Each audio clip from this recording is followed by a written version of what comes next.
So Taylor, it's obviously a big story right now, and I think it's a one-off, an anomaly. There's obviously big artists. You just mentioned a few that come top of mind, but with Taylor Swift specifically, it was one of the biggest on sales in history. And so it's when you're looking at the overall landscape of concerts and on sales, it's generally not like that. And it's very much if you're a verified fan and you want to purchase tickets, much smoother process going on Ticketmaster. Or if you want to go on third party sites, you're able to get tickets very easily and at an affordable price. It's for these artists that come on like Taylor Swift or Harry Styles, where there's so many buyers and there's only so many tickets that it's very difficult to please everybody. I saw a stat where Taylor would need to go perform a concert every day for the next X amount of years to satisfy all the individuals who are looking to buy a ticket on the on sale. But I do think the verified fan aspect on Ticketmaster is a great way to make sure that actual fans get tickets. There's a lot of talks about, oh, well, the bots were scooping up tickets or resellers were scooping up tickets. For Taylor Swift, only less than 5% of tickets that were sold on the on sale hit secondary markets, meaning 95 to 96% of tickets went to fans and are in the fans' hands. So there's only 4% available on secondary markets. So you see these big prices for Taylor Swift for some first shows. It's not that all the tickets were scooped up so they could be marked up. It's just that the demand that for these tickets that are on the markets, if you're a fan, you've got to outweigh the cost of the monetary cost of that actual experience, and you're going to list your tickets to meet that market demand. Usually what happens on these on sales is you'll see immediately you'll go to the secondary markets and you'll see different social posts about these really expensive tickets on the floor or just immediately on the on sale for certain tickets, even in the upper decks. They're very expensive. It's really a lot of the times the sellers don't want to leave money on the table, so they'll put these tickets at expensive prices. But what we try to tell all of our customers is we have a price tracker feature. So if there's a price that you're not willing to pay, just track the event and we'll show you what the average purchase price is, how many tickets are available for that event, and how prices are moving.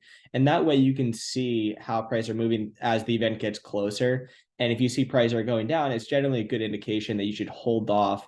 And if sellers cannot sell those tickets, then they're going to lower the price. And it's just a tool that we try to educate our customers so that they get the best deal. But these high prices immediately after the on sale, they generally do not sell at those price points.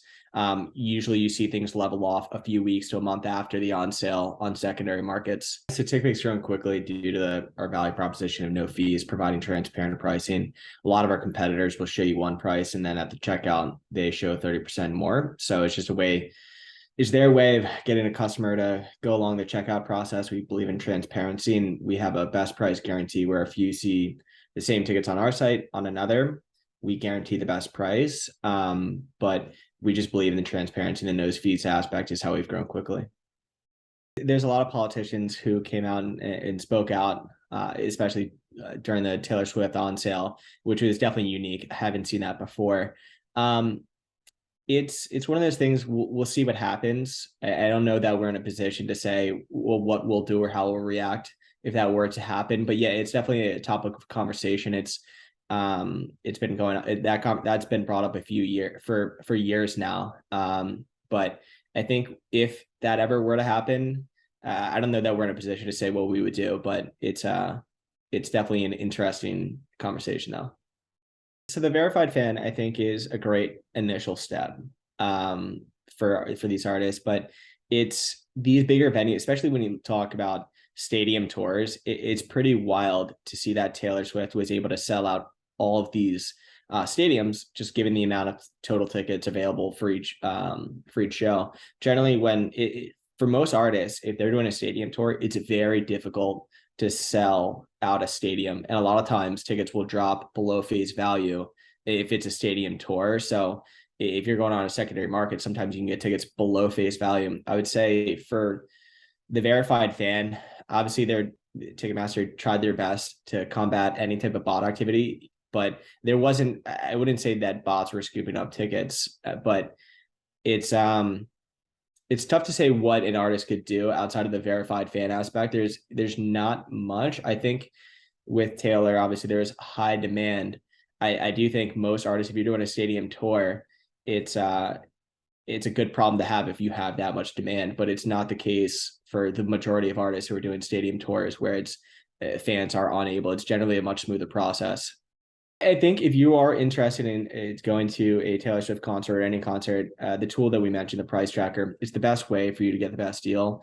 I would definitely wait to hold off to see how prices move, especially as event dates get closer. We have a price freeze feature where if there's an event that you're absolutely looking to attend, you can freeze the prices on that event, and if prices drop below what you froze them at, you pay the new price. So there's no risk. If they were to increase, we will provide credit. That credit's capped to a certain amount, but there are tools in our app that if you are looking to attend a show, we try to provide as much. We try to provide you with as much information so that you can get the best price to attend.